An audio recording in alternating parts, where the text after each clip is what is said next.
이처럼 서희초 교사 사망 사건 이후 이를 둘러싸고 다양한 원인 분석과 재발 방지 대책이 쏟아져 나오고 있습니다.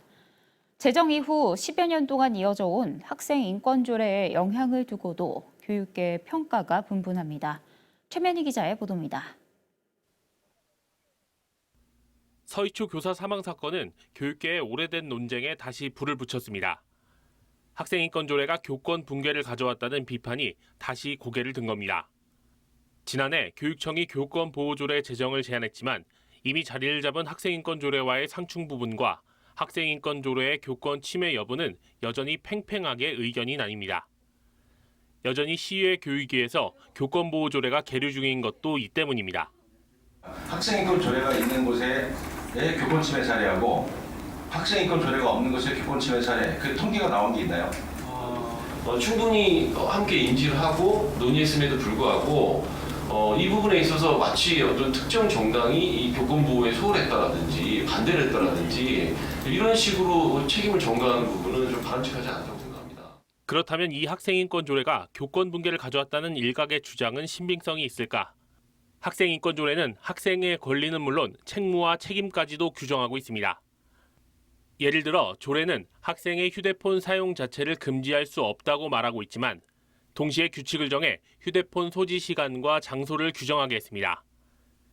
또 자신의 인권을 스스로 보호하되 교사와 다른 학생의 인권을 침해해서는 안 된다고도 명시되어 있습니다. 개인의 인권을 중시하는 만큼 남들의 권리를 지켜주는 것 역시 중요하다는 취지입니다. 문제는 실제 학교 현장에 이 학생인권 조례를 적용할 때 제정 의도와 다르게 괴리감이 발생할 수 있다는 점입니다. 학생 개인의 인권과 다수 학생의 인권이 동시에 침해받을 경우 교사는 지도권과 학생 인권 사이에서 결국 지도권을 포기하는 상황이 자주 발생한다는 겁니다.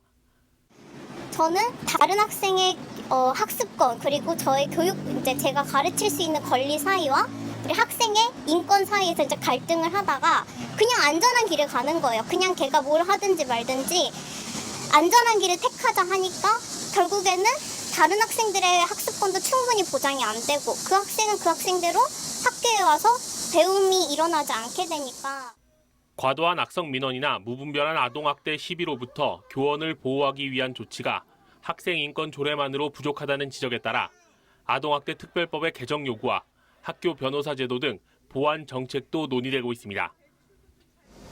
저희는 링 위에서 공격할 수 있는 글러브를 달라는 것이 아닙니다. 보호장구를 착용할 수 있도록 해달라는 것입니다. 링 위에 끌려가 설 일 없는 환경을 만들어달라는 것입니다. 서울시가 학생인권과 교권 보호를 함께 담은 교육조례 제정을 시의회에 제안한 가운데 젊은 교사의 허망한 죽음이 두고 간 교권 회복이라는 과제에 교육당국이 어떤 방향으로 답을 내놓을지 주목됩니다. HCN 뉴스 최면입니다.